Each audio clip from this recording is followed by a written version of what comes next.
오늘부터 6월 말 7월 초까지 저희가 구원에 대한 이야기를 좀 하려고 합니다. 여러분들과 보내는 마지막 여름인데요. 제가 그런 생각을 해봤어요.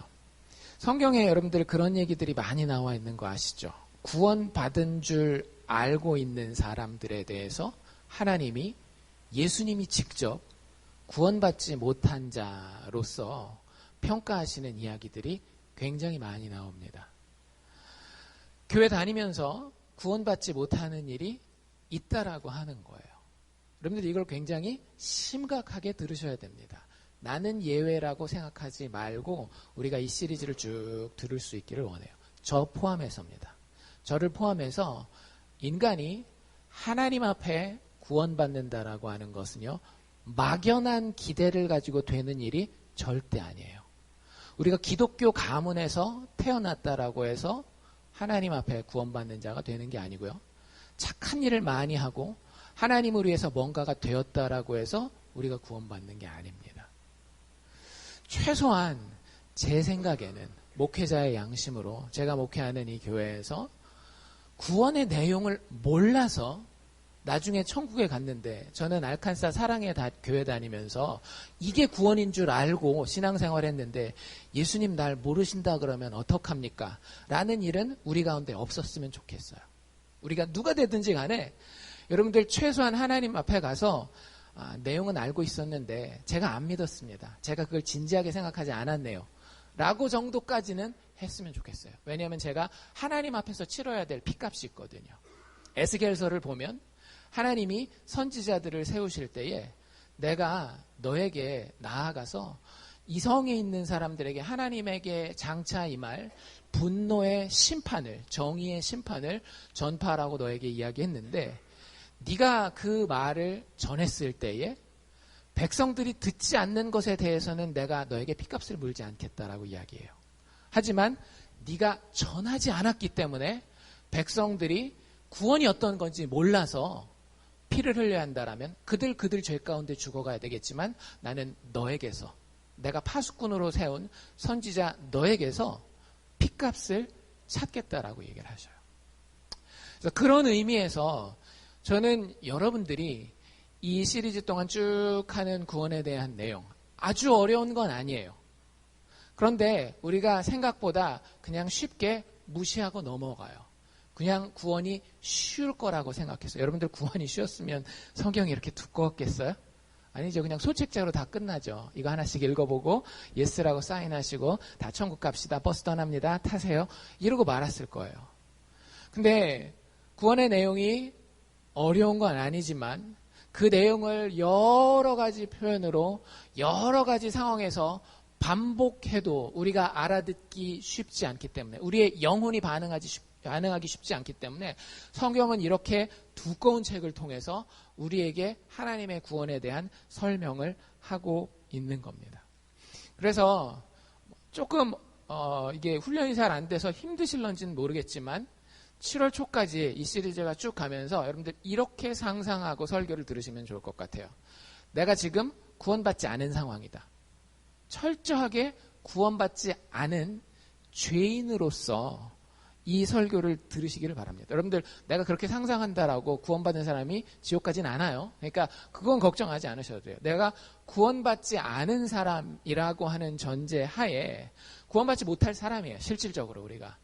그 상태에서 성경이 구원에 대해서 무엇이라고 말씀하시는지를 잘 들어보고 생각해 볼 수 있기를 원합니다. 그래서 그 첫 번째 주제로 제가 선정한 것은 칭의라고 하는 주제예요. 칭의가 뭔지 들어보셨어요?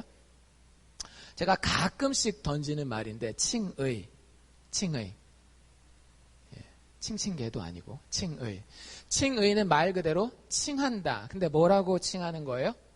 의롭다고 칭하는 거예요. 굉장히 중요한 단어입니다. 근데 교회 다니는 많은 사람들이 사실은 칭의라는 말을 들어보지도 못한 경우가 참 많이 있고요. 그리고 아마 제가 설명하지 않고 여러분들한테 그 쪽지에다가 칭의에 대해서 쓰시오 하고 이렇게 드리면 여러분들 가운데 칭의라는 그 단어의 뜻을 제대로 쓸 수 있는 분이 많지 않을 거예요.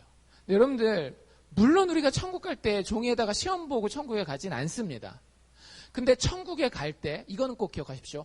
아무 내용도 없이 천국에 가진 않아요. 우리가 예수를 믿음으로 천국에 간다라고 얘기를 하잖아요. 근데 그 믿음이라고 하는 단어는요, 굉장히 그 뒤에 배경이 있는 단어예요. 믿음의 내용이 있다라고 하는 겁니다. 근데 그 믿음의 내용 중에 칭의라고 하는 것이 우리에게 굉장히 중요한 부분을 차지하고 있어요. 칭의라고 하는 이 교리거든요. 신학적인 이 교리는 왜 나오게 되는가 하면 구원받기 위해서, 내가 구원받기 위해서는 도대체 어떻게 해야 되나요? 뭘 해야 되나요? 라고 하는 이 질문에 대한 답으로 등장하는 대답이 칭의예요. 여러분들, 다른 종교에는요, 다른 어떤 인생 철학에도요, 칭의라고 하는 개념은 없습니다. 꼭 기억하십시오. 칭의, 영어로 justification이라고 얘기하는데, 의롭게 여기심이라고 하는 이 개념은 기독교 외에는 다른 어떤 곳에도 없어요. 그래서 이 칭의라고 하는 것이 기독교가 가진 아주 독특한 DNA일 뿐만 아니라 이 칭의가 우리에게 아주 기쁜 소식이에요. 여러분들에게 만약에 이 칭의가 기쁘지 않으면 우리는 구원의 기쁨을 소유하지 않은 자들입니다. 꼭 기억하셔야 돼요. 예수 믿으면 병이 나서 기쁘신 분들도 있고요. 돈을 많이 벌어서 기쁘신 분들도 있고, 그 다음에 가족이 잘 돼가지고 기쁠 수도 있어요. 그런데 그 기쁨이 다 있지만 내가 칭의로 인하여서 기쁘지 않다라고 하면은요, 우리는 기독교를 믿는 것이 아니라 그냥 종교 생활하는 것이에요. 그런데 제가 단언하건대 그냥 종교 생활은 절대 우리를 구원하지 못합니다. 우리가 어떻게 해야 구원받을 것입니까? 라고 하는 아주 심각한 질문인데요. 그 질문에 대한 유일한 해답은, 성경에서 제시하고 있는 유일한 해답은 칭의라고 하는 것이에요. 그래서 오직 믿음으로 인한 이 칭의가 내 안에 없다라고 한다면, 그 기쁨이 내 안에 없다라고 한다면, 여러분, 우리는 교회를 아무리 오래 다니고 있다 할지라도 복음을, 기쁜 소식을 소유하고 있지 못한 자입니다. 여러분들이 부흥에서 어떤 은혜를 받았다 할지라도, 교회에 아무리 큰 헌신을 했다 할지라도 이 칭의의 기쁨이, 그 이해가 여러분들에게 없다라고 한다면 사실은 복음을 모르는 거예요. 복음을 소유하고 있지 않은 겁니다. 칭의 교리를 우리가 이야기하기 전에 제일 먼저 기억해야 되는 것은 인생의 현실입니다. 여러분들, 인생을 어떻게 바라보십니까? 여러분들, 앞으로 어떤 일이 일어날지에 대한 여러분들 나름대로의 시각이 있으시죠? 그렇죠? 내일 날씨는 어떨 것 같아요? 좀 맑을 것 같고, 여름이 오니까 조금 더 더워질 것 같고. 그럼 여러분들 어떻게 하십니까? 제가 여름 준비를 못해서 오늘 긴팔 와이셔츠를 입고 왔어요. 이거 반팔을 꺼냈어야 되는데 깜빡하고 때를 놓쳤습니다. 근데 여름이 올 거를 미리 알면 어떻게 하면 돼요? 반팔 셔츠를 꺼내서 준비하죠. 여러분들, 국제정세가 돌아가는 걸 보면서 여러분들 사업하시거나 이런 분들은, 이런 것들은 이제 산업이 점점 사양 산업이구나, 죽어가는 산업이구나, 이런 것들을 미래에 대해서 보시고, 어떤 산업들은 이제 이게 뜨고 있는 산업이구나, 이런 미래에 대한 그림이 있으실 거 아니에요. 근데 그 그림에 따라서 여러분들, 우리가 준비하는 게 굉장히 많이 달라져요. 우리의 인생에서 여러분들은 어떤 미래를 보십니까? 지금 고등학생들은 당장 다음 주에 있을 AP 시험을 미래로 생각해서 그걸 열심히 오늘 밤에라도 준비할 겁니다. 다음 주에 어떤 사업에 있어서 중요한 일이 있는 분들은 주말 밤이 되었건 뭐가 되었건 간에 밤이 되었건 낮이 되었건 상관없이 그것에 대해서 준비할 거라고요. 그런데 인생에 있어서 우리가 반드시 봐야 되는 가장 중요한 그림은 뭐냐 하면은요, 여러분들, 하나님의 심판이 있다라고 하는 겁니다. 여러분들이 오늘 지금 어떻게 예배를 드리시고 있건, 아니면 내일 세상에 나아가서 어떻게 살고 있건 간에 하나님이 여러분들이 하시는 모든 행동과 말을 하나님의 재판정 앞에 다 드러내놓고 심판하신다라는 거예요. 무섭지 않으십니까? 여러분들 가운데에 죽지 않으실 분이 있으세요? 만약에 여러분들 가운데 죽지 않으실 분들은 그 하나님의 심판 보좌에 서지 않을 겁니다. 그건 제가 장담해 드릴 수 있어요. 왜? 죽지 않는다라고 하는 것은 죄의 값을 치르지 않아도 되는 완벽한 의인이라는 뜻이니까. 그런데 만약에 여러분들 스스로가 생각했을 때 내가 혹에 하나라도 죽을 것 같다라는 생각을 하시는 분들은 반드시 무슨 대비를 하셔야 되는가 하면 하나님의 심판대 앞에 서실 대비를 하셔야 돼요. 여러분들이 시험 준비하는 것보다, 사업에 대한 대비를 하는 것보다, 건강에 대한 준비를 하는 것보다, 노후에 대한 은퇴 준비를 하는 것보다 더 중요한 건, 죽음을 맞이하게 될 우리 인간에게 더 중요한 것은 무엇인가 하면요, 하나님의 심판대 앞에 서야 할 준비입니다. 히브리서 저자는 제가 여러 번 말씀드리지만 뭐라고 말했는가 하면 한 번 죽는 것은 사람에게 정하신 것이요 그 후에는 심판이 있다라고 하는 겁니다. 여러분들 우리에게 심판이 있습니다. 정 목사에게 심판이 있어요. 제가 죽으면 목사였으니까 하나님의 일을 뭐 그렇게 열심히는 아니겠지만 그래도 열심히 했기 때문에 하나님 정 목사 왔구나 너 목사니까 너는 그냥 이 심판대에서 그냥 천국 가 절대 이러지 않으신다라고요. 하나님이 우리의 마음속과 우리의 입술과 우리의 모든 행동을 다 하나도 감추지 못하게 꺼내놓고 하나님이 그거 하나 다 회개하신다라고 하는 거예요. 그게 무서워야 돼요. 여러분들 인생 최고의 문제는 그래서 뭐냐면요, 이 거룩하신 하나님의 심판대 앞에 서는데 내가 거기 설 자격이 없다라고 하는 것이 여러분들 인생에서 제일 어려운 문제여야 됩니다. 내일 봐야 되는 기말고사가 여러분들 인생에 제일 어려운 문제여서는 안 돼요. 여러분들이 가지고 있는 지금 건강의 그 두려움, 문제, 이게 여러분들 인생의 가장 어려운 문제여서는 안 돼요.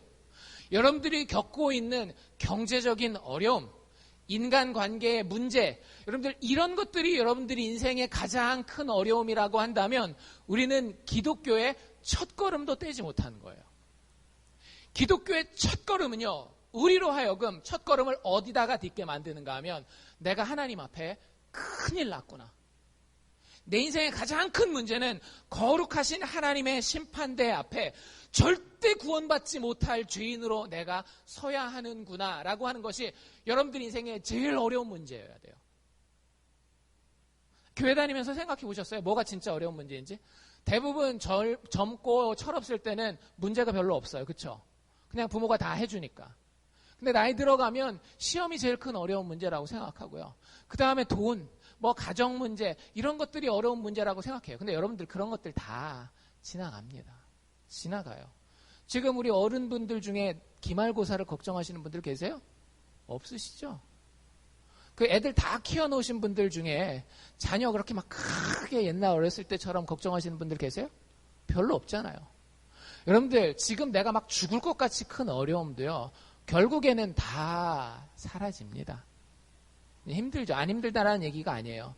여러분들이 마지막 죽음을 앞둔 침대에 누워 있을 때에 그 어떤 문제도 여러분들을 그렇게 심각하게 괴롭히지 않을 거예요. 단 한 가지, 마지막 죽는 그 자리에서도 여러분들을 괴롭히는 문제가 있을 텐데요. 그게 뭐냐면 죽은 다음에 내가 지옥 가면 어떡하지라고 하는 문제예요. 하나님이 나를 심판하실 텐데 그 심판 앞에 내가 제대로 서지 못하면 어떡하지? 라고 하는 그 문제 때문에 인간은 가장 크게 두려워하는 겁니다. 근데 죽을 거거든요. 죽는다라고 하는 것은 뭐의 증거라고요? 우리가 하나님 앞에 심판받을 거라고 하는 증거라고요. 그럼 그 앞에서 우리는 그것을 당연히 준비를 해야 되는데 문제는 내가 그걸 준비할 만한 역량이 안 된다라고 하는 거예요. 너무 큰 갭이 있죠. 하나님의 거룩하심과 나의 부족함, 모자람. 여러분들 우리는 이렇게 생각해요. 난 이 정도면 참 괜찮은 사람이지. 그건 우리 생각이고요. 여러분들 성경이 우리에게 주어진 이유를 아셔야 돼요. 성경이 우리에게 꾸짖는 부분이 많다라고 제가 말씀드렸죠. 왜 성경에는 우리를 그렇게 꾸짖는 부분이 많을까요? 하나님 우리를 미워해서? 못마땅히 여겨서? 그러면 아예 얘기도 안 하죠. 그냥 끝나고 나면, 인생 끝나면, 자, 준비됐지? 지옥불. 이러면 끝이에요. 근데 사랑하는 하나님의 백성들에게, 하나님의 자녀들에게 하나님의 말씀을 주시는데 그 안에 꾸짖는 이야기가 굉장히 많아요. 왜 그런지 아세요? 우리가 인생을 살아가면서 대부분은 나 정도면 괜찮지라고 착각하면서 살아가기 때문에 그렇다라고 하는 거예요. 아니에요. 여러분들 돈 어느 정도 벌어놨다고 그게 여러분들을 괜찮은 사람 만들지 않습니다. 도덕적으로 착한 일 조금 더 했다라고 여러분들이 절대 하나님 앞에 의인되는 게 아니에요. 심지어는 교회 나와서 여러 가지 일들을 하나님 앞에 그리스도의 이름으로 막 했어도요. 그게 우리를 의롭게 만드는 게 아니에요. 성경에서 혼나는 사람들은요. 이방인들이 아닙니다. 대부분 누구예요? 하나님의 백성이라고 불리는 사람들이에요. 하나님 앞에 늘 자신의 삶을 드리고 자신의 시간을 드리고 하나님을 입술로 부르는 그 사람들조차도 하나님 앞에 계속해서 꾸지람을 받는데 그게 미워서 그런 것이 아니라 우리의 습성이 어떤가 하면 기회만 되면 우리는 우리 스스로를 어떻게 생각하는가 하면 꽤 괜찮은 존재로 생각하는 데에 우리의 문제가 있다라고 하는 거예요. 여러분들 그러면 죽어요. 여러분들 우리가 고속도로에 차가 섰다라고 해봅시다. 기름이 떨어졌어요. 기름을 사기 위해서 기름통을 가지고 갓길을 이렇게 걸어가는데 그 갓길을 가는데 내가 슈퍼맨인 줄 알고 생각해서 갓길이 있는데 막 갓길 벗어나면서 막 이렇게 저렇게 내가 가고 나는 자유인이야 막 이러면서 넓은 길로 가야 되겠어 해서 찻길로 다니면 여러분들 어떤 일이 벌어져요? 그 자유인이랑 18휠러, 큰 트레일러 트럭이랑 만나면 어떻게 되죠? 자유의 열매가 팍 멋있게 나타납니까? 아니죠. 아주 처참한 광경이 일어나요. 인생이 똑같은 거라고요. 인생이 하나님에 대한 심판 앞에 내가 얼마나 부족한 존재인지 모르고 그 인생길을 걸어가면은요, 하나님의 심판이 우리를 만났을 때에 우리는 도저히 어떻게 해볼 겨를이 없는 비참한 상황 가운데에 우리 스스로를 끌고 갈 수밖에 없다라고 하는 겁니다. 종교개혁자 마틴 루터가요, 이것 때문에 엄청나게 고민해요. 근데 그게 하나님의 축복이었어요. 마틴 루터는 종교개혁을 하기 전에 캐톨릭, 우리가 얘기하는 천주교 교인이었습니다. 근데 천주교 교인 중에서도 아주 독실한 천주교 교인이었어요. 천주교와 우리가 믿는 내용들은 많이 비슷하지만 어떤 부분은 큰 차이가 있습니다. 그 중에 하나가 뭐냐 하면 우리가 하나님 앞에 어떻게 의로워지느냐라고 하는 거예요. 하나님이 딱 우리를 보고 야, 너 의롭다. 그러니까 너는 천국 가야 되겠다라고 이야기하는 게 우리랑 조금 달라요. 우리는 오직 믿음으로, 예수님이 나를 위해서 죽어주신 오직 믿음으로 이야기를 하지만 천주교에서는 하나님 앞에서 의롭게 변해야 돼요, 우리가. 근데 이 차이를 잘 기억하시기를 바랍니다. 우리 개신교에서는요, 우리가 의롭게 변하긴 할 거예요. 근데 의롭게 변하기 전에 우리의 속에 막 들어온 게 막 있어도 우리의 행위가 아직도 개판치고 살아도 정말로 내 안에 참 믿음만 있으면 하나님이 우리를 의롭게 보셔요. 근데 천주교에서는 하나님이 우리를 의롭게 하셨으면 우리가 의롭게 변하고 나서야 그제서야 하나님이 우리를 의롭다라고 하는 거예요. 그래서 교회에 없는 게 천주교에는 좀 많이 있습니다. 여러분들 천주교 다녀보시거나 천주교 친구가 있는 분들은 고해성사라는 말 들어보셨어요? 고해성사가 뭐예요? 여러분들이 죄 지은 게 있으면은요, 죄 지은 상태에서 하나님을 만나면 지옥 가요. 그러니까 그걸 깨끗하게 하기 위해서 어떻게 하는가 하면 교회에 가서 목사님, 천주교는 신부님이라고 얘기를 하죠. 신부님이랑 얼굴 딱 가리고 자기가 지은 죄를 얘기를 해야 돼요. 그리고 그 신부님이 죄를 사하는 권세를 가지고 있습니다. 그러니까 베드로에게 너희가 땅에서 매면 하늘에서도 매일 것이야, 땅에서 풀면 하늘에서도 풀릴 것이라라고 하는 그 말씀을 근거로 해서 이 신부님이 여러분들의 죄를 사할 수 있는 권세를 가지고 있어요. 그래서 그 앞에 가서 죄를 말하지 않으면은요, 그리고 그날 밤에 죽으면 어떻게 될까요? 지옥에 가는 거예요.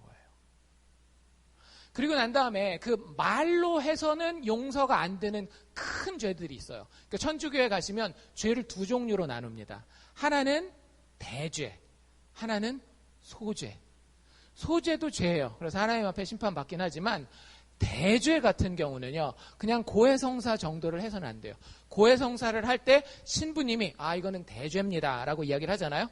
그럼 그때는 뭔가 해야 돼요. 혹시 미션이라고 하는 영화를 옛날에 보신 분들이 있으실지 모르겠는데, 거기서 그 형이 동생이랑 결투를 하다가 동생을 칼로 찔러서 죽이거든요.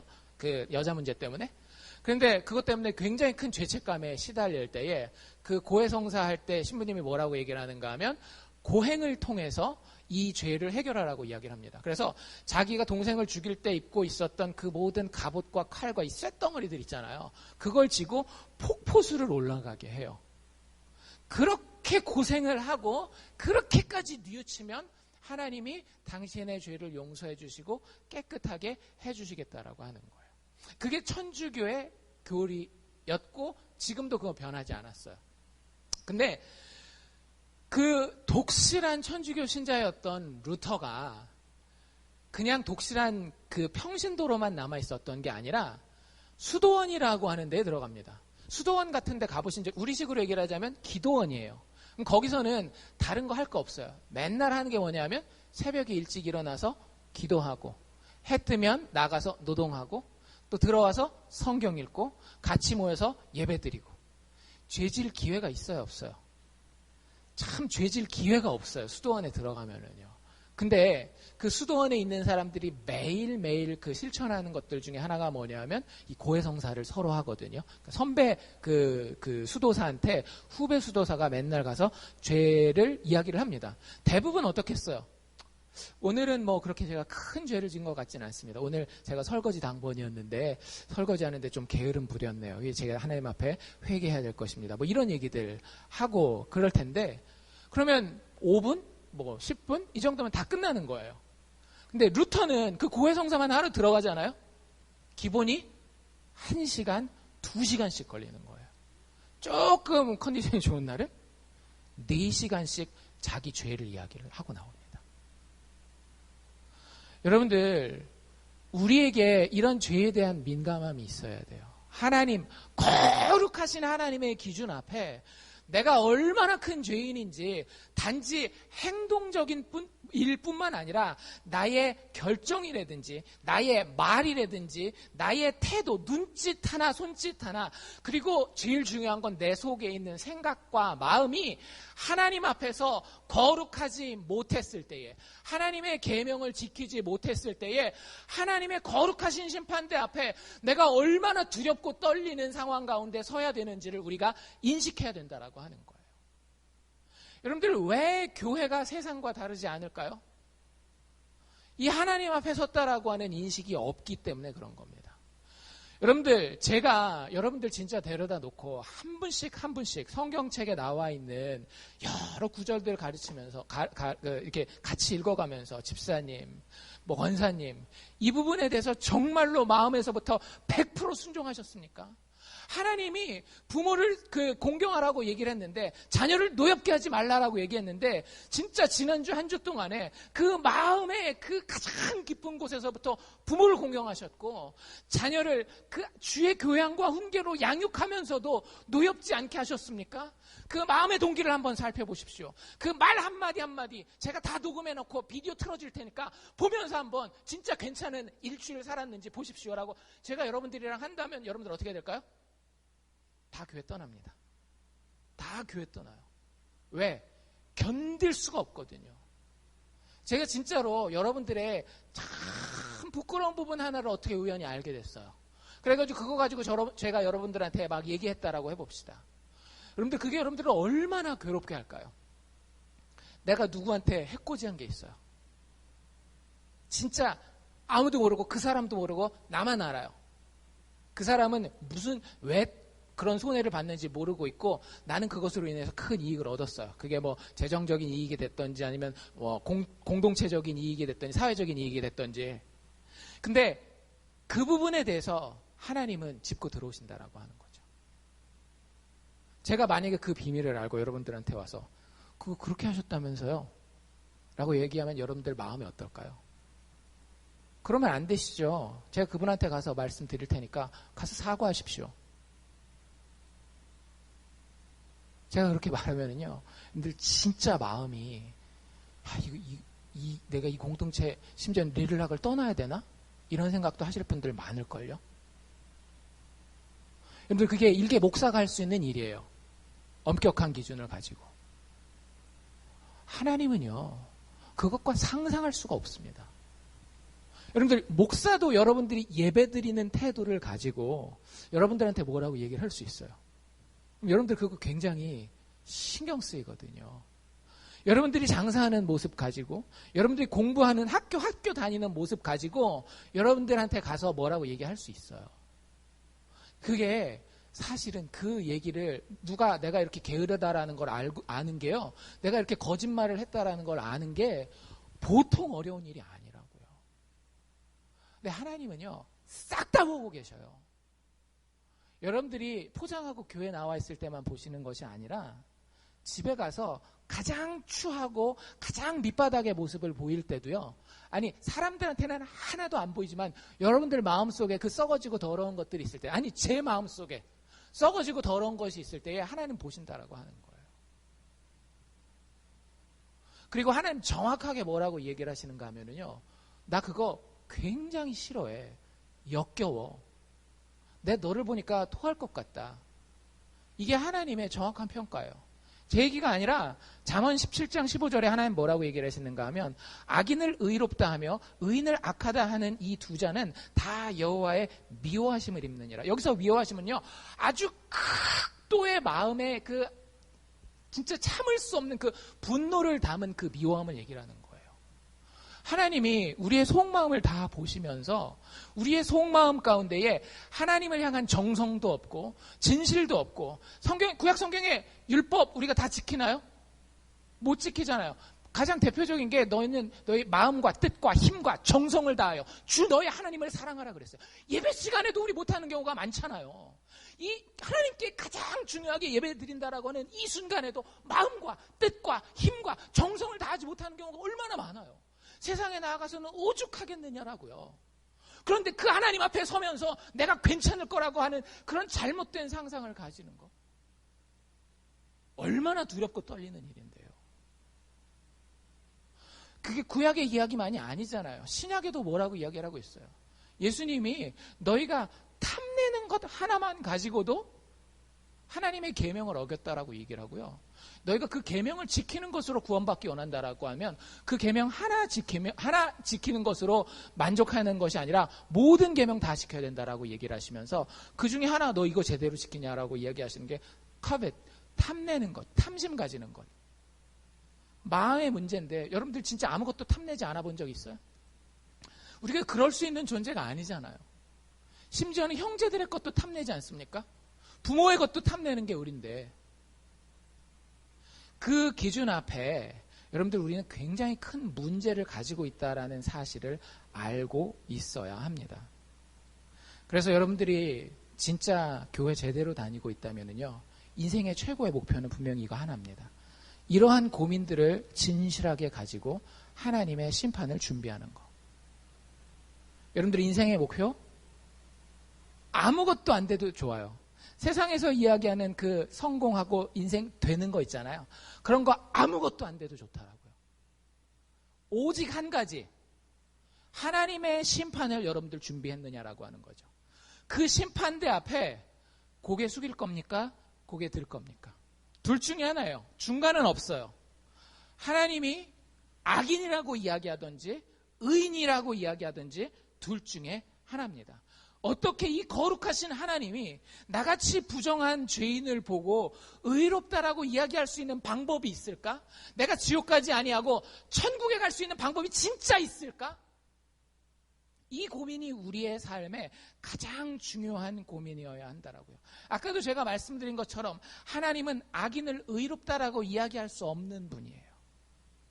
우리가 악인이면 우리는 반드시 지옥 가야 되는 겁니다. 근데 아까 얘기 드린 것처럼 우리는 지옥 갈 수밖에 없는, 하나님의 율법에 따라서 하나님의 그 정의에 따라서 불지옥에 떨어질 수밖에 없는 존재들이라고 하는 거예요. 우리 스스로에게는 길이 없는 겁니다. 그래서 사도 바울이 오늘 로마서 4장을 쓰고 있는 거예요.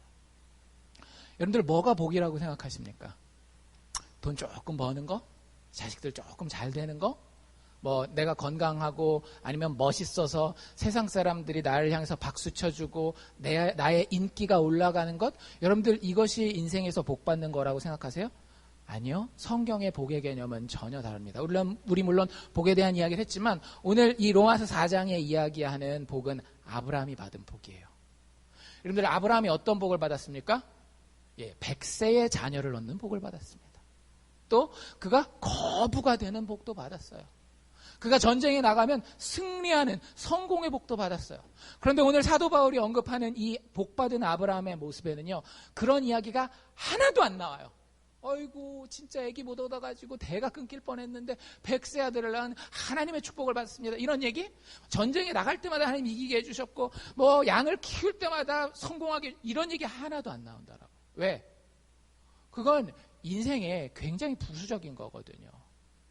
인생의 궁극적인 목표는 하나님의 심판대 앞에 설 텐데 그 심판대 앞에 의로운 자로 드러나느냐 악한 자로 드러나느냐라고 하는 거예요.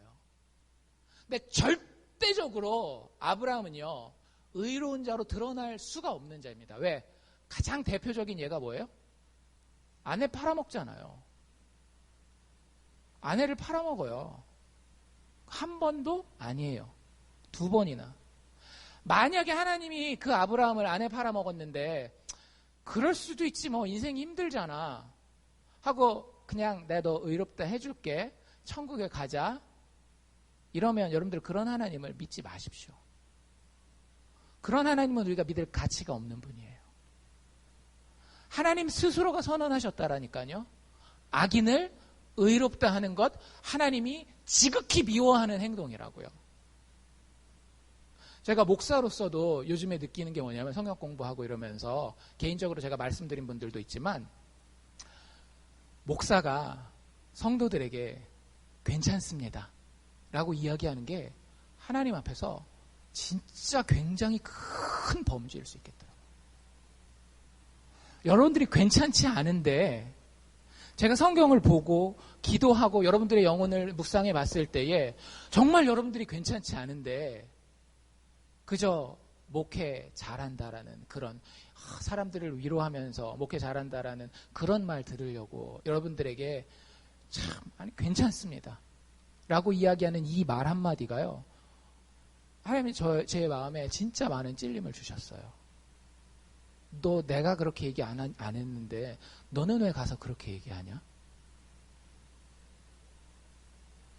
여러분들 아브라함이요 하나님 앞에서 그 말을 쉽게 들을 수 있는 자가 아니라고요. 누가 와서 아브라함을 쉽게 너 괜찮아 라고 이야기할 수 있는, 심지어는 하나님 스스로도 너 괜찮아 그래도 우상숭배하는 아버지 놔두고 여기까지 나 따라왔으면 잘 됐지 뭐 괜찮아 라고 하나님이 이야기하실 수 없다라고 하는 거예요. 여기서 아브라함이 살 수 있는 유일한 길은요 칭의라고 하는 하나님의 은혜입니다. 그 4장 1절에 뭐라고 되어 있는가 하면 그런즉 육신으로 우리 조상된 아브라함이 무엇을 얻었다 하리요. 아브라함은요 의롭게 함을 받았거든요. 쉽게 얘기하자면 복 받았어요.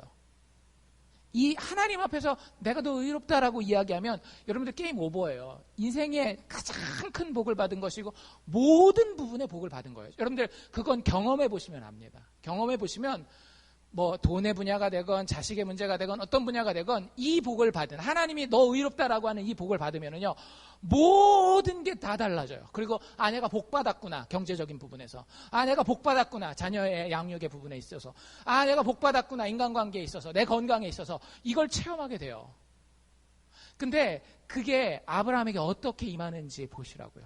만일 2절이요 아브라함이 행위로서 의롭다 하심을 얻었으면, 만약에 아브라함의 행동 가지고 그렇게 했다라고 한다면 아브라함 스스로가 자랑할 게 있다라고 하는 거예요.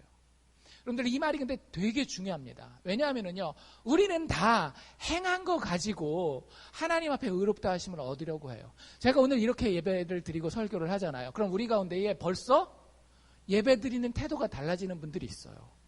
내가 오늘 예배 똑바로 안 드리면 하나님 앞에서 그 죄인으로서 서겠구나. 하나님 나보고 악하다 그랬구나. 해서 내 행동을 바꿈으로써 여기서 나오는 것처럼 자기 행위로서 자꾸 의로움을 가지려고 하는 거예요.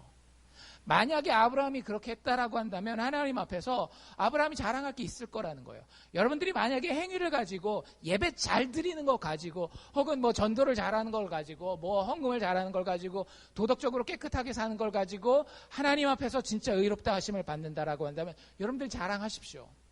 그런데 그 다음에 사도 바울이 하는 얘기가 뭐냐면 근데 하나님 앞에서는 아무것도 없을걸? 왜? 아브라함의 이야기를 다 알고 있으니까. 안에 2번이나 팔아먹은 비겁한 남자라는 걸 알고 있으니까. 여러분들 아브라함이 행동을 하긴 했어요. 어떻게 해요? 내 본토 친척 아비집을 떠나라 라고 이야기를 했을 때 아브라함이 어떻게 해요? 떠나잖아요. 근데 그 떠난 것 가지고 만족해요? 만족하지 못하셔요, 하나님이. 사실은 만족하지 못하시는 거예요. 본토 친척 아비집을 떠난 건 잘한 거예요. 근데 아내를 팔아먹은 건 여전히 하나님 앞에서 심판받을 이야기라고 하는 거죠. 그래서 그 모든 인생을 쭉 살펴보면 하나님 앞에서 그래? 행동 가지고 한번 따져볼까? 아브라함이 정말 그 행동 때문에 복받을 사람인지 따져보면 어떻다라는 거예요? 절대 행동 가지고는 복받을 수 있는 존재가 아니라고 하는 거예요. 사도 바울이 꾸며내는 게 아니라 여러분들 집에 가서 창세기 15장을 한번 보십시오. 창세기 15장에 구약 성경에 이미 기록되어 있는 내용을 사도 바울이 반복하고 있는 거예요. 3절에 뭐라고 이야기를 해요? 성경이 무엇을 말하느냐. 이게 창세기 15장을 이야기하는 거거든요. 창세기 15장을 보면 아브라함이 하나님을 믿음에 이것이 저에게 의로 여기신 바 되었느니라. 이게 칭의입니다. 의롭다라고 여겨주는 거예요.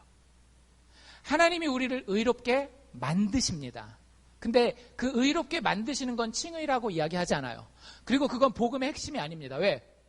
의롭게 만들어져서 하나님 복 주는 건 아까도 얘기한 것처럼 내가 상 받는 거니까.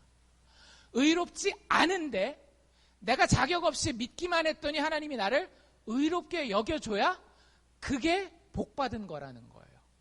그게 복음 기쁜 소식이라고 하는 거예요.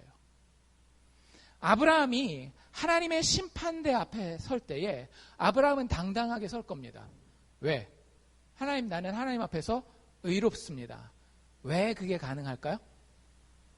재판장이신 하나님이 아브라함을 향해서 뭐라고 얘기하시기 때문에 너는 의로워 라고 얘기를 하시기 때문에.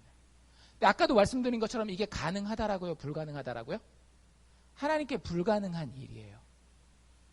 그래서 하나님이 그 불가능을 가능케 하기 위해서 계속해서 구약 때부터 약속해 주신 게 있어요. 그게 뭐죠? 제사제도예요.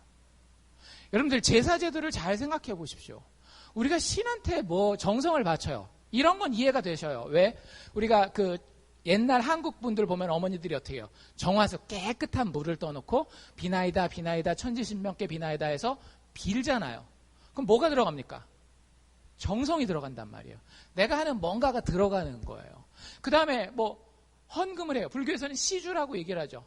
그것도 이해가 돼요. 왜? 내가 하는 게 있으니까. 근데 여러분들 제사는 그렇지 않아요. 제사는 짐승, 물론 뭐 그 재물을 가지고 오는 게 그 뭐 사람 아닙니까? 뭐 그렇게 볼 수도 있는데 그 사람이 가지고 오지 않더라도 재물은 무조건 준비되게 돼 있거든요. 근데 그 예를 들자면 이삭의 이야기 같은 데 보면 아브라함이 재물 준비하지 않잖아요. 이삭이 재물 준비하지 않잖아요. 하나님이 어린 양을 준비하신단 말이에요. 근데 그 재물이 그냥 죽는 거예요. 그리고 그 죽은 재물 때문에 아무것도 안 한 내가 하나님 앞에서 깨끗한 존재가 되는 겁니다. 근데 참 신기한 거는요. 그 1년에 한 번 대속죄일이라고 하는 날이 있어요. 그때는 대제사장 앞에 양을 2마리를 데리고 옵니다. 그 2마리 중에 1마리는 잡아요. 피를 흘립니다. 근데 나머지 1마리에는 어떻게 하는가 하면 대제사장이 그 머리 위에다가 손을 얹어요. 뭐 할까요? 기도하는데 무슨 기도냐 하면 하나님 우리 백성의 죄를 이 양이 담당하게 해주십시오 라고 해서 백성의 모든 죄를 누구한테 주는 거예요? 이 양에게. 이게 속죄양이라고 부르는 거거든요. 이 속죄양에게 백성의 모든 죄를 신학적인 용어로 전가한다라고 얘기를 합니다. 여러분들 그 은행 용어에 미국에서 트랜스퍼를 한다 그러죠. 내 통장에서 남의 통장으로 넘어가는 거. 그러니까 하나님의 백성들이 가지고 있는 죄를 누구에게? 어린 양에게 넘겨주는 거예요. 그러면 그 어린 양은 성 밖으로 쫓겨나서 이리하게 잡혀먹던지 죽게 됩니다. 그러면 그 죄가 이스라엘 백성들에게서 양에게 전가됐기 때문에 하나님이 이스라엘 백성들을 깨끗하게 보시는 거예요. 그런데 신약 성경에 예수님을 가리키는 아주 놀라운 표현이 있어요. 뭐죠? 보라, 세상 죄를 지고 가는 하나님의 어린 양이로다라고 하는 얘기예요. 하나님께서 하나님의 의로움을 가지고 우리를 그냥 깨끗하다라고 이야기할 수가 없어요. 하나님께서는 그 죄의 대가를 누군가로 하여금 완벽하게 치르게 하시고 그가 죄 없는 피를 흘리실 때에 그에게 우리의 죄를 전가시키셔서 우리를 깨끗하게 만드시는 겁니다. 여러분들, 그게 즐거운 게 그리스도인이에요. 대부분은 이게 뭐가 즐거워라고 이렇게 이야기를 해요. 그게 왜 그런가 하면요, 하나님 앞에 서는 게 두렵지 않기 때문에 그래요. 여러분들 인생 가운데에 괴로움이 있으셔야 됩니다. 어떤 괴로움이냐 하면 그냥 육체적인 경제적인 그런 괴로움이 아니라 하나님의 거룩함 앞에 서보는 그 괴로움이 있어야 돼요. 아까 얘기했던 이 루터가 겪었던 그 마음속에 죽을 것 같은 어려움이 있어야 돼요. 하나님이 그걸 경제적인 어려움을 통해서 겪게 하기도 하시고요. 자녀의 어려움을 통해서도 겪게 하시고요. 가족의 어려움을 통해서도 겪게 하시고요. 건강의 어려움을 통해서도 겪게 하셔요. 그걸 겪지 않아도 그냥 마음의 어려움을 하나님이 허락하시기도 해요. 근데 그 어려움이 없으면은요, 우리는 하나님 앞에 제대로 선 게 아닙니다. 교회에 하나님에 대한 어려움을 모르는 사람들이 너무 많아요. 거룩하신 하나님 앞에 선다라고 하는 것이 얼마나 두려운 건지 모르는, 그저 교회는 나를 그저 종교적인 인간으로 드러내고 나의 좀 괜찮음을 증명해 보이는, 사람과 하나님께 그런 나를, 괜찮은 나를 증명해 보이는 그런 어떤 무대로 생각하는 경우가 너무 많다라고 하는 거죠. 그래서는 우리는 그리스도인으로 설 수 없다라고 하는 거예요. 하나님은 우리를 심판대 앞에 두시고요. 너희들 어떻게 할래? 너희들 죄인인데 어떻게 할래? 마지막으로 네가 한마디 할 말이 있으면 그거 해봐. 이걸 우리 앞에 기다리시는 거예요. 많은 사람들은요, 이것저것 가지고 옵니다. 그런데 하나님이 바라시는 것은 어린 양의 피 하나라고 하는 거예요. 여러분들 진짜 아무것도 안 해도 돼요. 정말 아무것도 안 해도 됩니다. 뭐만 믿으면? 어린 양의 피만 믿으면. 안 믿어지시죠? 그럼 아직 그리스도인이 아닌 거예요. 그게 기쁘시지 않으면은요, 그게 흥분되지 않으면은요, 그리스도인이 아닌 거예요. 여러분들, 아까 우리가 어떻게 시작하자라 그랬어요? 내가 그리스도인이라는 전제를 내려놓자라고 얘기를 했죠. 기독교에서 가장 즐겁고 놀라운 사실은요, 우리가 지금 예수 믿지 않는 상황에서 갑자기 예수 그리스도의 보혈이 가장 즐거워지는 겁니다. 왜? 하나님 앞에 그 피가 나를 의롭게 서게 하기 때문에. 근데 내 죄를 예수님께 전가하는 것으로 칭의가 끝나는 게 아니에요. 정말로 놀라운 건 뭐냐면요, 예수님이 이루어 놓으신 의가.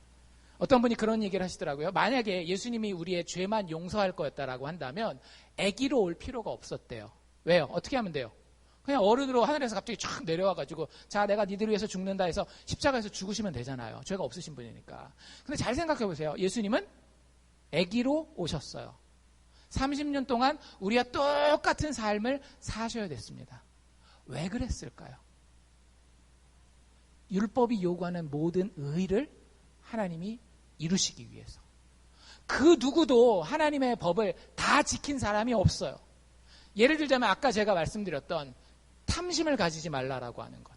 예수님 다 지키셨어요. 30년 동안 그의 공생애를 살기 전까지 한 번도 남의 것을 탐내지 아니하고 오히려 자기에게 있는 모든 것을 물과 피까지 쏟아가면서 다른 사람들에게 다 주셨습니다. 하나님에 대한 사랑은 어때요? 마음과 뜻과 힘과 정성을 다하여서 주 너의 하나님을 사랑하라고 했는데, 예수 그리스도는 한 번도 아버지의 뜻이 아닌 것을 생각해보지도 말하지도 행동하지도 않았어요. 그의 24시간 일주일 7일이 전부 다 아버지를 사랑하고 아버지를 높이고자 하는 하나님을 사랑하는 그 마음의 동기에서 다 이루어지게 됩니다. 근데 우리가 그 예수를 믿으면은요, 그 예수의 의가 누구께 되는 건가 하면은요, 내게 되는 거예요. 여러분들 믿어지십니까, 이게? 여러분들이 하나님을 진짜 욕보였어요. 제가 하나님 앞에 정말로 나쁜 마음을 가지고 있었어요. 근데 하나님이 내 마음을 보시고 뭐라고 얘기를 하시는가 하면, 네 마음이 너무 좋구나. 네 마음이 나를 너무너무 사랑하는구나. 일주일 7일 하루 24시간 동안 네 마음이 나를 떠나지 않는구나 라고 나를 그렇게 보시는 거예요. 뭐 때문에? 예수 그리스도의 죽음과 부활, 그분의 생애 때문에. 그래서요, 많은 분들이 하나님 앞에 의롭다함을 받는다라고 하는 것을, 너 지금까지 죄 지어서 내가 감옥에다 가두려고, 지옥에다가 가두려고 했는데, 오케이, 내 아들 예수가 피를 흘렸으니까 가도 좋아. 이 용서만 생각하는데 그게 아니라는 거예요. 가도 좋아 정도가 아니라 하나님의 칭의, 예수 그리스도를 통한 칭의는 뭐냐면요, 가도 좋아가 아니라 내가 준비한 왕국의 잔치가 있는데 와도 좋아. 이해가 되세요? 영어로는 you may go 정도가 아니라 you may come. 하나님의 가장 영광스럽고 가장 놀라운 자리로 우리가 들어갈 수 있는 진짜 의인 대접을 받는 겁니다. 여러분들이 이게 즐거우셔야 된다니까요. 예수 믿는 사람은요. 근데 교회 다니는 많은 사람들이 이게 관심이 없어요. 시험 잘 보는 건 굉장히 큰 관심이 있죠. 돈 많이 버는 거에는 굉장히 큰 관심이 있죠. 자식들 잘 되는 거, 병 낫는 거에는 굉장히 큰 관심이 있죠. 근데 내 마음에 이것이 진짜 즐거운지, 그래서 어떤 건강의 어려움이 나를 괴롭혀도, 아까 어떤 시험이 와도, 우리가 찬양도 막 했잖아요. 어떤 어려움이 나에게 와도 나에게 예수가 있기 때문에, 그 예수가 준비한 천국잔치에 내가 지금 의롭다함을 얻어서 들어가 있기 때문에 기쁜지 아닌지를 확인해 보시라고요. 목사 아들이라고, 장로 딸이라고, 여러분들 그런 거 생각하지 마세요. 여러분들에게 진짜 그 기쁨이 있는지 없는지, 이 복음의 칭의의 감격이 있는지가 여러분들을 하나님 앞에 서게 하는 겁니다.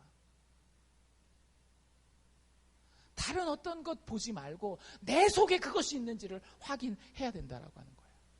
이것은 마치 옷 입는 것과 똑같습니다. 여러분들, 인간의 죄가 가지고 온 첫 번째 효과가 뭐였죠? 아담과 하와가 죄 짓고 나서 선악과 딱 따먹고 어떻게 돼요? 먹지 말았어야 되는데 독이 들어있었어. 이러지 않잖아요. 인간이 첫 번째 범죄를 지었을 때, 범했을 때에 가장 먼저 일어나는 일이 뭐예요? 부끄러움을 깨달았다라고 하는 거예요. 창피했다라고 하는 거예요. 그래서 그것을 위해서 제일 먼저 한 일이 뭔지 아세요? 숨고 그 다음에는 옷을 만들어 입습니다. 왜? 혹시라도 하나님 안 만나고 싶지만 하나님 만나면 부끄러운데 다 가리려고. 근데 여러분들, 그 옷은 어때요? 다 뭘로 만들었죠? 아담과 하와가 처음에 옷을 만들 때? 무화과 나뭇잎으로 옷을 지어 만들어요. 그 옷은 결국에 다 어떻게 되는 옷입니까? 다 시들어서 말라 비틀어지고 없어질 옷이에요. 여러분들 인생에서 뭘 가지고 있던지요, 하나님은 영원히 우리를 점검하십니다. 너 영원한 의를 가지고 있어? 영원한 깨끗한 옷을 가지고 있어? 근데 우리가 가진 어떤 도덕적인 깨끗함도요, 어떤 교회에서의 봉사도 여러분들을 그렇게 영원히 부끄럽지 못하게 못해요. 예를 들어서 여러분들 교회에서 열심히 봉사한다라고 해봅시다. 다른 사람이 2배, 3배는 봉사해요. 그동안에 여러분들 굉장히 하나님 앞에 떳떳할 거예요. 하나님 앞에 부끄러움이 없이, 하나님, 내가 이렇게 하나님의 일을 열심히 합니다. 그런 느낌 안 받아보셨어요? 근데 내가 건강에 형편이 안 돼요. 아니면 시간적으로 뭐가 안 돼요. 그래서 그 일을 쉬어요. 근데 막 부끄러운 거예요. 내가 이것도 했었어야 되고 저것도 했었어야 되는데 못하니까 부끄럽다. 혹시라도 하나님이 나를 벌하시면 어떡하지? 막 이런 생각까지 막 하게 되는 거예요. 무슨 옷 입고 있는 거예요? 무화과로 된 나무 입고 있는 거예요. 여러분들, 칭의라고 하는 것은요, 좋은 옷을 입는 겁니다. 완전한 옷을 입는 거예요. 우리는 인생을 살아가면서 우리와 세상은요, 부끄러운 게 있어요. 여러분들 부끄러운 거 없으세요? 전 많아요. 여러분들한테 말할 수 없는 부끄러운 게 많이 있습니다. 근데 그 부끄러움을 가리려고 옷은 만들어 입어요. 근데 뭘로 만들어 입죠? 투명 비닐. 딱 만들어 입고 딱 나갔는데 어때요? 나는 만들어서 입었다라고 나가는데 다른 사람들은요, 다 알아요. 진짜입니다. 여러분들에게 부끄러운 부분이 있어서 여러분들 그걸 뭐 돈으로 가리든지 뭐 학력으로 가리든지 뭐로 가리든지 다 가린다라고 가릴 수 있다라고 생각하죠? 아니에요. 임금님이 벌거벗은 거 다 보여요. 그리고 더 중요한 건 하나님에게요, 그게 투명한 옷이라는 거, 아무 부끄러움을 가릴 수 있는 아무 혈육이 없다라는 게 하나님 앞에 그대로 드러나는 거예요. 우리가 하는 모든 노력이 그렇습니다. 하나님이 우리에게 주시는 의는요, 예수 그리스도의 왕의 옷입니다. 여러분들 왕의 옷을 입으면은요, 내가 그냥 다 달라지는 게 아니에요. 왕의 옷을 입으면 내 속은 그대로 있어요. 이걸 아셔야 돼요. 예수 믿는 사람들이 그렇게 대단한 사람들이라고 생각하시면 안 됩니다. 내가 예수 믿어도요, 그렇게 대단한 존재 아니에요. 그런데 나를 규정하는 것이 무엇인가 하면 예수 그리스도의 그 왕의 옷이라고 하는 거예요. 그 옷이 나에게 입혀졌을 때에 더 이상 나는 인생 가운데 부끄럽지 않아요. 그 옷이 투명하지 않고 오히려 멋지고 영광스러운 옷이기 때문에 이 예수의 의를 힘입으면 하나님 앞에서 내가, 세상 앞에서 내가 아름답고 영광스럽게 드러나는 거예요. 여러분들에게 예수가 이런 옷이십니까? 지금 아브라함이 뭘 믿었길래 아브라함의 믿음을 의롭다라고 이야기하셨는지 보셨어요? 아브라함이 도대체 뭘 믿었을까요? 예수 그리스도께서 이 땅에 오셔서 죄인들을 위해 죽으시고 다시 살아나셔서 그를 믿는 자마다 다 천국에 갈 것이다. 아브라함이 그걸 믿었나요? 아니에요. 아브라함은 그걸 알 수도 없는 상황 가운데 있어요. 근데 아브라함이 믿은 내용을 사도 바울이 여기 뭐라고 이야기하고 있는가 하면 이런 하나님을 믿었다라고 하는 거예요. 어떤 하나님을 믿었대요? 5절에 일을 아니할지라도 경건치 아니한 자를 의롭다 하시는 하나님을 믿었다라는 거예요. 제가 다시 한번 읽어볼 테니까 여러분들 잘 듣고 생각해 보십시오. 아브라함이 믿은 하나님이에요. 여러분들이 믿는 하나님과 같은 하나님인지 다른 하나님인지 확인하십시오. 이거 진짜 중요합니다. 여러분들이 믿는 하나님이 이 하나님이 아니면 여러분들은 하나님 앞에서 의롭지 못한 악한 존재이고 우리는 인생의 마지막에 그 심판대에서 지옥에 갈 수밖에 없어요. 아브라함이 믿은 하나님은 이 하나님입니다. 일을 아니할지라도 여러분들이 만약에 뭔가 일을 하고 있다라고 한다면 여러분들은 하나님 앞에 이 하나님을 믿는 존재로서 서 있는 게 아니에요. 일을 아니할지라도 경건한 자에게, 경건치 아니한 자에게, 경건치 아니한 자에게. 여기서 경건치 않다라는 건요, 더러운 자에게 이런 뜻이에요. 쉽게 얘기를 하면 더러운 자에게 의롭다 하시는 하나님. 하나님 우리에게 일하는 것 원하지 않으세요. 꼭 아셔야 됩니다. 근데 놀라운 비밀은 우리가 일하게는 돼요. 근데 그건 우리가 나중에 할 얘기고요. 하나님 우리가 절대적으로 일 안 하는 걸 원하세요. 일 안 하는 걸 원하세요.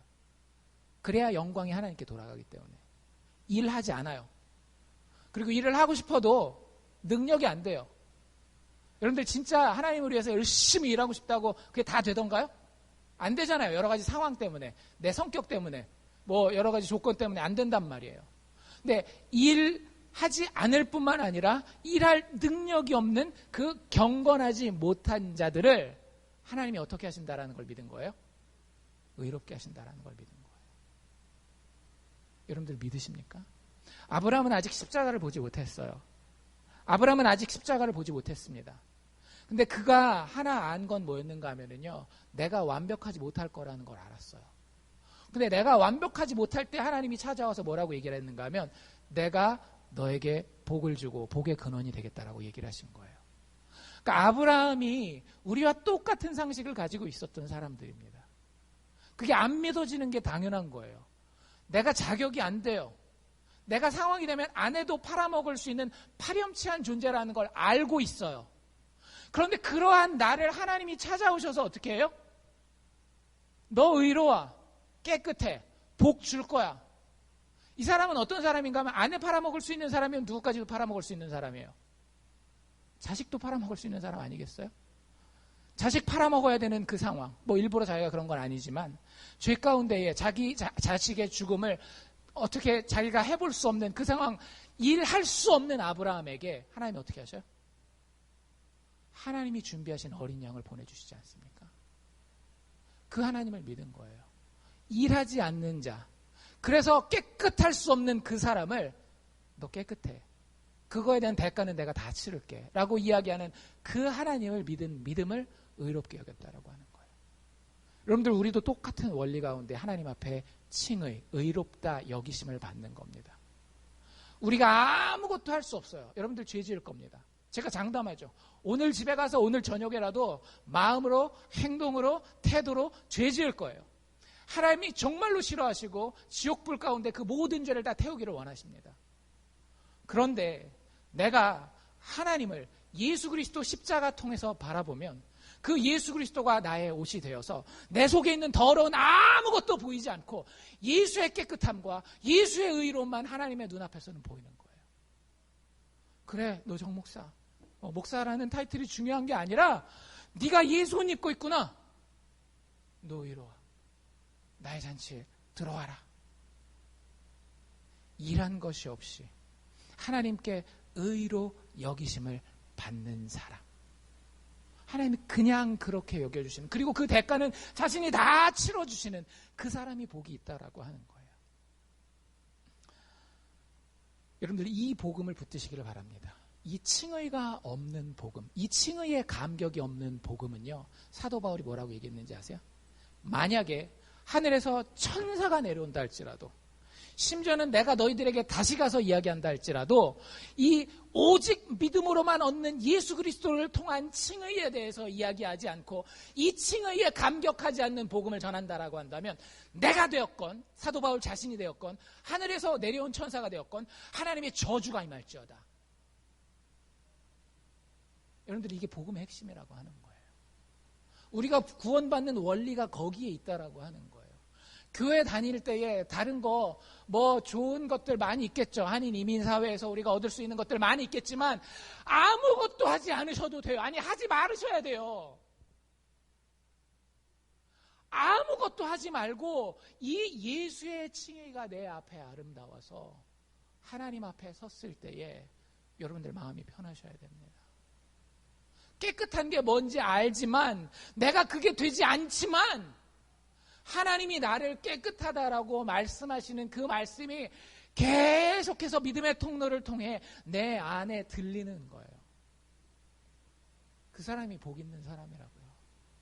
이 사람이 하나님과의 화평의 관계에 들어갑니다. 에베소서에 이야기하고 있는. 여러분들, 인생을 살면서 힘든 이유는요, 다른 이유 때문에 힘든 게 아니에요. 마음에 화평이 없기 때문에 그런 거예요. 돈이 많으면 뭐예요? 마음에 화평이 없는데. 건강하면 뭐합니까? 마음에 화평이 없는데. 자식들 좋은 학교 가고 좋은 직장 가지고 좋은 뭐 혼처에 결혼을 해도 내 마음이 편치 않으면 여러분들 그거 말짱 꽝 아닙니까? 그게 왜 그런가 하면은요, 하나님과의 관계에서 하나님 우리에게 화평을 허락하시지 않으셔요. 꼭 아셔야 됩니다. 우리는 뭐 하나님의 화평 그게 다 내 거라고 생각하는데, 아니, 거기서부터 시작하면 아주 잘못 시작하는 거예요. 하나님은 그 화평을 절대 우리에게 허락하시지 않습니다. 왜? 하나님은 악인을 미워하셔야 되기 때문에. 그게 하나님의 책임이에요. 우리가 의롭게 되기 전까지는 하나님 앞에 정말로 그 마음이 괴롭고 평화가 없어야지 정상이에요. 근데 우리가 예수 안에서 하나님의 의롭다 칭하심을 받는 순간, 우리의 겉에 모든 조건과 상관없이 우리의 마음 가운데는 화평함이 생깁니다. 여러분들이 이걸 체험할 수 있기를 바라요. 여러분들이 이걸 체험할 수 있기를 바라요. 기독교는 기적의 종교입니다. 자연 발생적으로 내가 교육을 받아서 분위기를 혹은 환경을 만들어서 기독교인이 된다라고 생각하신다라고 하면은요, 천만의 말씀이에요. 이 말도 안 되는 칭의의 교리가 나에게 실질적인 영향을 미쳐서 하나님 앞에 화평하게 하는. 그래서 세상 모든 환경 가운데 어떤 사람 앞에 서더라도 당당하고 화평한 마음을 가진 사람을 만들어주는 것이 기독교의 핵심이라고 하는 사실을 여러분들 기억하시기를 바랍니다. 하나님의 심판대 앞에 우리는 설 것입니다. 여러분들이 믿건 안 믿건, 관심을 가지건 안 가지건, 저는 목사로서 여러분들에게 이걸 이야기할 수밖에 없어요. 우리는 하나님의 심판대 앞에 섭니다. 여러분들의 옷을 가지고, 여러분들의 옷을 입고 서는 분은 우리 가운데 한 명도 없으시기를 바랍니다. 하나님의 심판대 앞에 설 때에 예수 그리스도의 의를 옷 입어서 하나님이 보시고, 너 의롭구나. 내가 너의 모든 죄를 용서할 뿐만 아니라 나의 가장 복된 잔치 자리에 너를 지금 이 시간 초대하고 받아들이마. 이 축복받는 주의 사랑하는 자녀들 되시기를 주의 이름으로 축원합니다. 기도합시다.